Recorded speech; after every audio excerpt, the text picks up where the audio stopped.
and they made my apartment smell like a rick house, which is pretty awesome.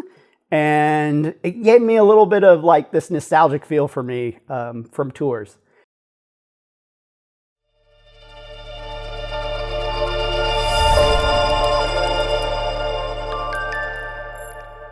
Before we get started, take a second and hit that subscribe button.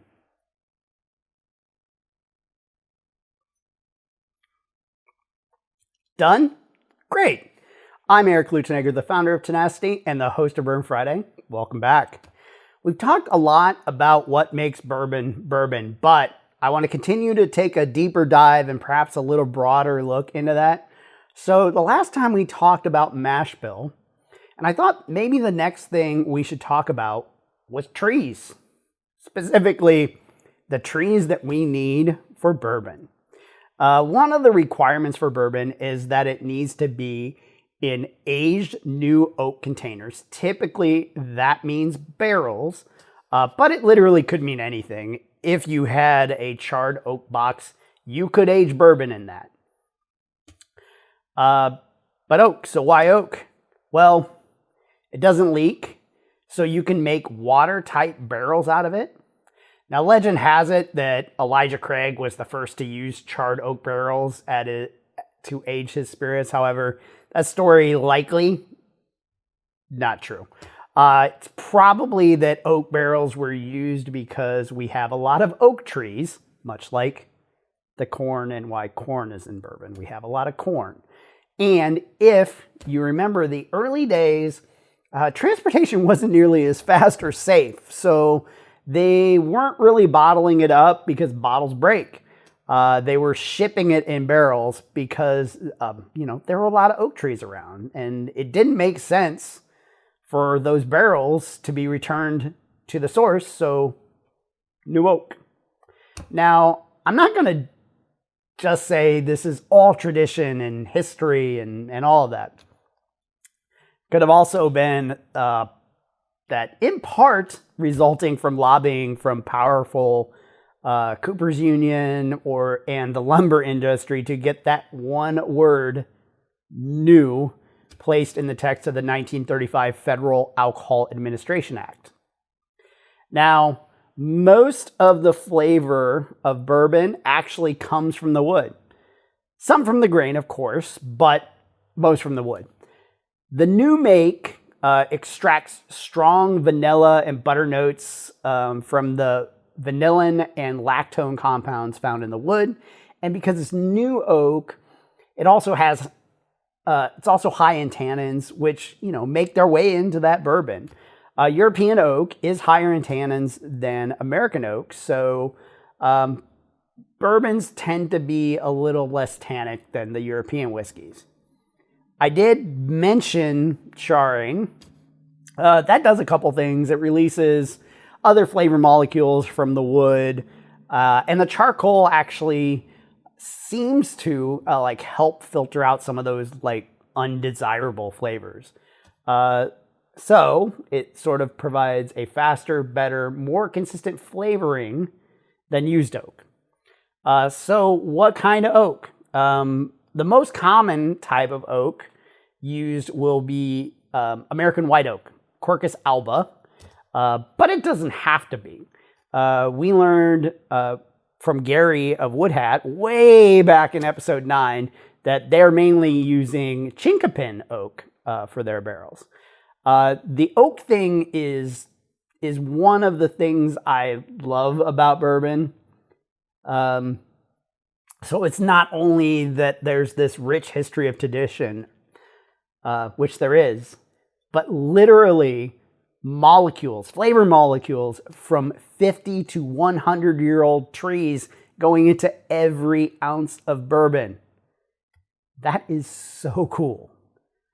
Let's talk about barrels specifically. I'm going to put this down. First, they're made by Coopers or cooperages. We've mentioned before that ISC, or the Independent Stave Company, which operates cooperages here in Missouri and in Kentucky. They've been around for more than 100 years, and they are the largest barrel manufacturer in the world. And, you know, that is who makes most of the barrels for large distillery. Brown-Forman, I believe, is an exception to that. I think they have their own cooperage. Most barrels you see at large distilleries are 53 gallons, but there's currently no size requirements on barrels, though. I think there was something about introducing a 53-gallon requirement. You can expect that didn't go over well with craft that uses barrels of smaller sizes because it speeds up extraction, which is what it means when you hear people say that small barrels age faster. Flavor extraction and aging aren't entirely the same thing, but that doesn't mean you can't get great tasting younger bourbon from smaller barrels, because you definitely can. So I have a few barrel parts here.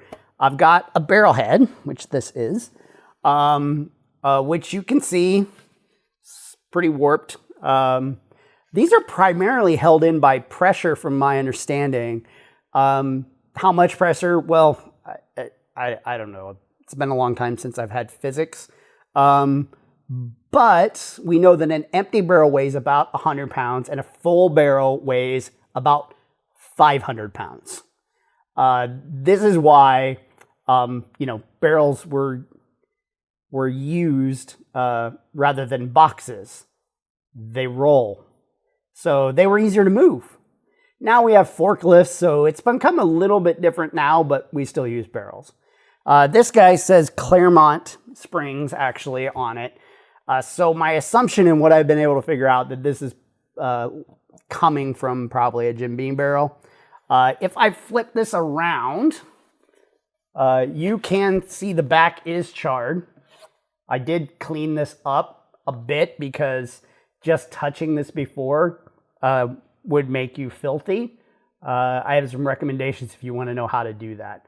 I will say that these things were sitting in my entryway, and they made my apartment smell like a rick house, which is pretty awesome. And it gave me a little bit of like this nostalgic feel for me from tours. Next, I'm going to put this down. Now let's talk about the staves. And this thing was pretty filthy. So let's look at the staves. This too, you can see the charring. I'm not sure whether you can see here that there is a line where the bourbon is absorbed in the wood. And as the weather changes, the barrels expand and contract and push that whiskey in and out of the wood. And that's where you get the flavor extraction. It kind of like breathes alcohol. Now you'll notice something here. This is called a bung. And the bung goes into the bunghole. Yes, bunghole. Now, while they can be made from anything, I think technically, because I've seen like different kinds, they are most commonly made from poplar, genus Populus. It's not fully clear to me what poplar specifically is used for these. I would guess Eastern cottonwood, because we have a lot of that. If you know, let me know in the comments. Then they sort of get hammered in to create that watertight barrel. They will use it, and then, of course, when they're doing like sampling and stuff like that, they use a tool called a bung puller to remove these. And sometimes they just drill through the barrel to sample them during aging. The last tree thing I want to talk about is corks. So, of course, we have natural and artificial corks. We're talking about natural ones here. Now, corks aren't wood technically. They are from a layer of bark from the cork oak or Quercus suber. Yes, another oak. This time, though, not from America, from Southwest Europe and Northwest Africa. And of course, we are all familiar with these. They have been part of society for over 5,000 years. One note, don't store your bourbon on its side, as the alcohol will destroy the cork, and occasionally you will want to tip these bottles over so the cork doesn't dry out. This is important because properly stored bourbon will effectively last forever if you store it right and keep the corks a little damp. And that's it. So, corks. Let's uncork something, because I actually did. This week we've got Maker's 46 Cask Strength. I've been chasing this bottle for a couple of years, and now I've been staring at it for a couple of weeks. I'm so excited to try this. Now, I have been sipping on OGD 114, Old Granddad. So it will be pretty different, significant shift from a rye to a wheat bourbon, and slightly lower proof. This is 110.3 versus the 114. So let's do a tasting and compare these two.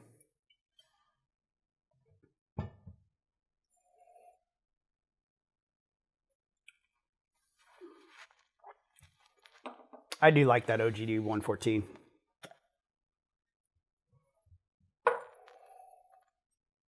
Oh, immediately, like, you get it compared to that one. It's more fruity, more floral. Really smells really quite good. I think the 114, to me, well, it's definitely a higher alcohol in the nose. Definitely getting more vanillas out of this, maybe a little caramel. Legs wise, better legs, I would say, on the Maker's 46. If you've paid attention to the show or the event for a while, you know that Maker's 46 has a long history with Bourbon Friday and is in some ways the bourbon that inspired all of it.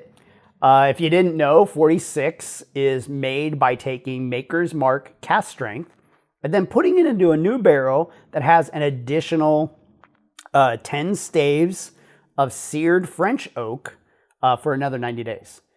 So why the 46? The distillery's longtime cooperage, International Stave Company, which I mentioned earlier, had the stave listed as stave profile number 46. Bill Samuels Jr. of Maker's Mark learned that, and the rest is history. So I've been waiting years to taste this bourbon. Let's give it a taste.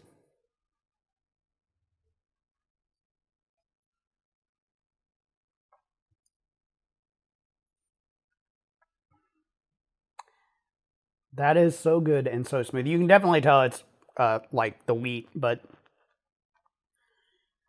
the mouthfeel is great. I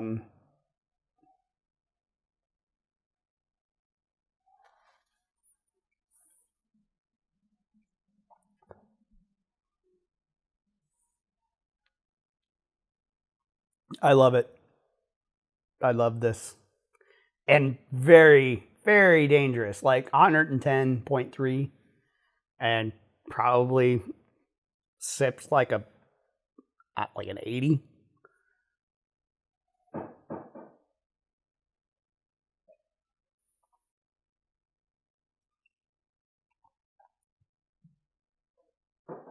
I'm not getting much of that fruit, but I do get like the vanillas, the caramels, a little bit of the tannin.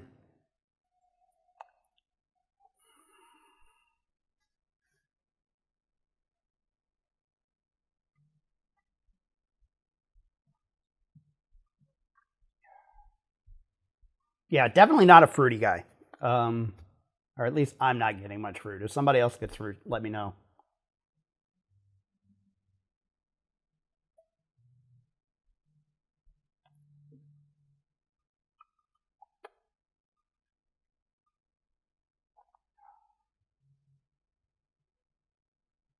Yeah, it's like I don't, unfortunately I don't have a 46 here to compare them to. I'd love to know what this is like compared to that.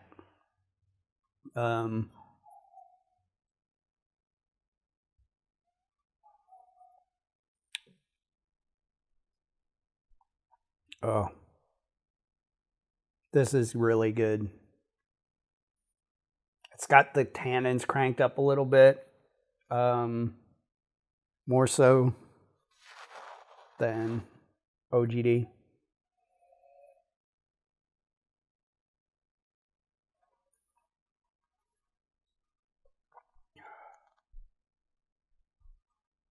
Yeah, I get more of the sort of little bit more of the fruit.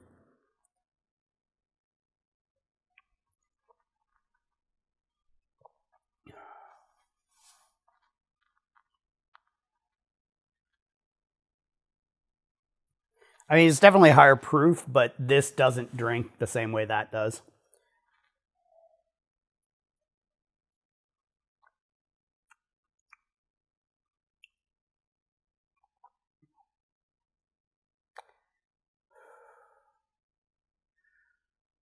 I'm getting a slight, like, got just like a little bit of tobacco there.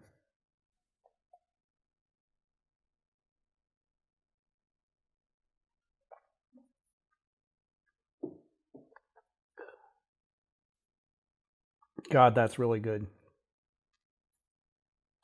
Okay, so who's this for?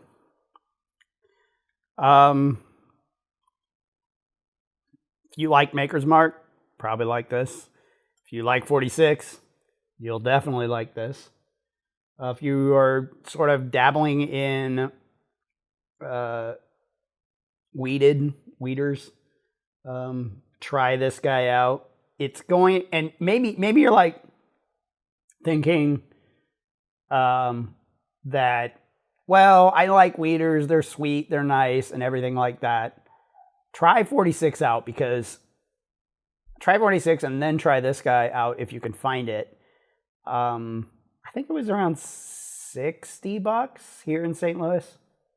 Yeah, try this out. This is good. Like, this is one of the better bourbons I've had. Is it worth $60?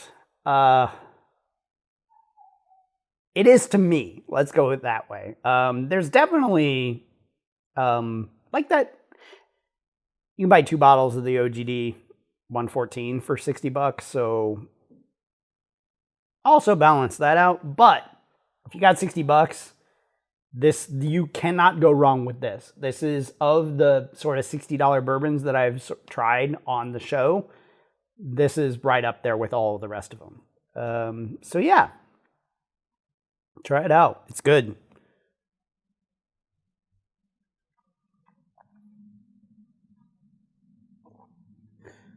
Also, it might be good if you have somebody that, you know, maybe they're afraid to try Cask Strength. And really all there is to Cask Strength is just getting used to that extra alcohol punch. This does not have the punch. But nor does regular Maker's Cask Strength. And this just has like a little bit more depth of flavor than the traditional Maker's, or the Maker's Cask Strength, of course.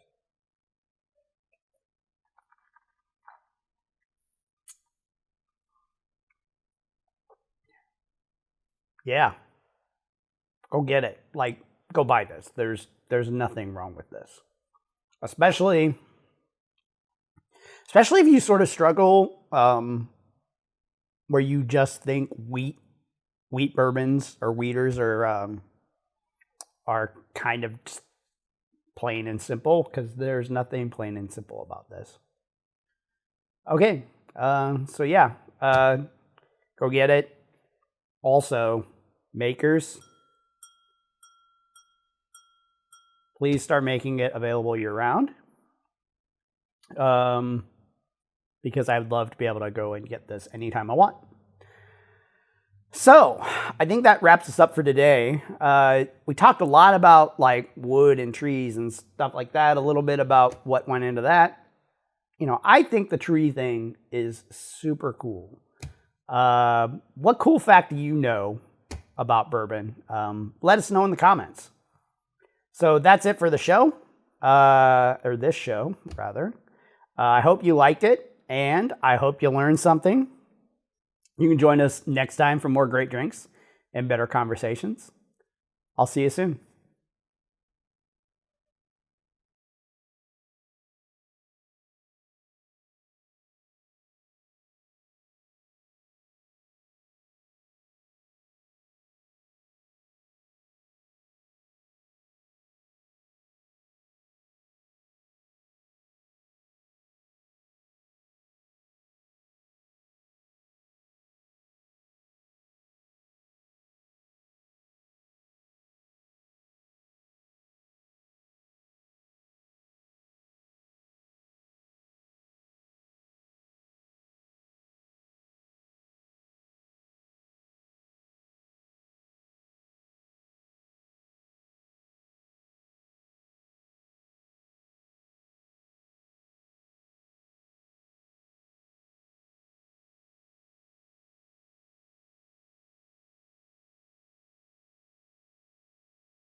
To stay up to date, follow us on social. We are at Bourbon Fridays on Facebook, Twitter, Instagram, LinkedIn, and TikTok. See you next time.